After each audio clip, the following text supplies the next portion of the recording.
front door with my teenage boy and a couple more from up the road. He had him by the collar, said he caught him shooting beer bottles down in a holler and smoking. And I said, is that right? He said they won't speak when spoken to, so which one here belongs to you? And I know one does, cause they all started running to your back 40 when they saw me coming on my gator. And I looked him in the eyes and I said, he's mine, that one. Got a wild, exciting and some. It's no surprise what he's done.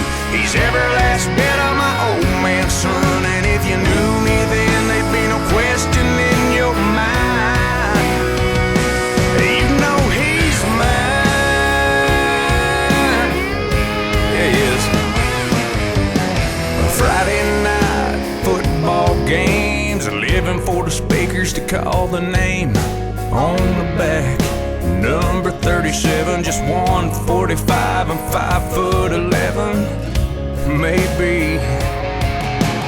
Limelight barely shined on him, but everyone still remembers when he whooped up on that boy way bigger for taking that cheap shot on our little kicker, and they threw him out. Oh man, you should've heard me shout. I yelled, he's mine.